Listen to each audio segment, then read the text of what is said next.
Mistry and I'm a lecturer in LJ Polytechnic Architecture Assistantship. Welcome to this video series of our subject Architecture Design of Single Volume Unit.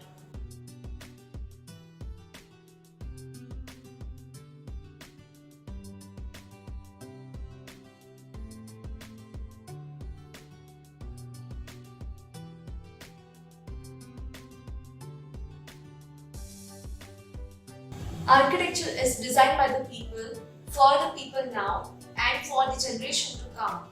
In that, quality of architecture spaces like open and built should be achieved. The correlation between space and structural form is gained by the continuous interaction with concerns. The building involves process and commitment, flashes of illuminations, and periods of reflections. This subject is all about learning and applying the fundamentals in the design. This process allows to express the design ability to conceive different types of forms and structures. It develops a sketch-based design with visuals of single volume building unit with proper justification and sufficient requirements. It also demands the various drawings and models for the design presentation in proper scale.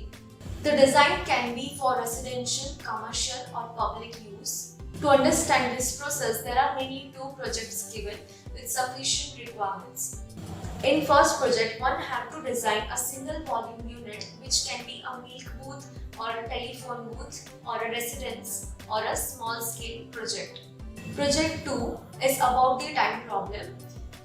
In that, one have to complete all the details and design parameters in specific time.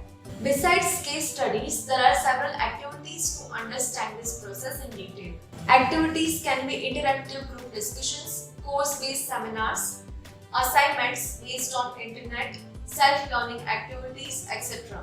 These mini projects will help in identification and exploration of particular design. So all these activities can be individual or group-based. There are certain equipments in use such as drafting instruments, cameras, measuring tapes, etc. The design process starts with the data collection. Now there are two types of data collection in architecture. The first is primary data collection and the secondary data collection. In primary data collection, mainly we consider the site analysis and it is done manually on the site. In site analysis, we include several details such as site surroundings, site context, existing situation of the site, that which material is there in the site, the road network which is adjacent to the site, site contours means topography, any natural features on the site such as rivers, lakes or hills. So all this data is collected manually on the site in a primary basis. So now comes to the secondary data collection. In secondary data collection, we collect the data of the building and site from books, magazines, internet, etc. In secondary data collection, one have to identify the function and use of the building, the existing situation of users and the site. In between, the study of a particular building with same use and same functions will be in preference.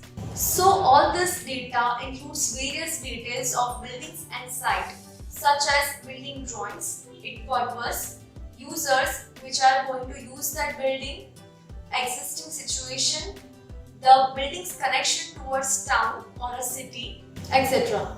Also, it serves the designer the basic functions, the basic utility services, that site having electricity or not, the basic water resources, etc.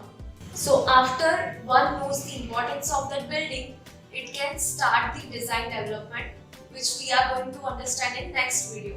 That's all for now. Hope you find this video useful. Keep watching. Thank you so much.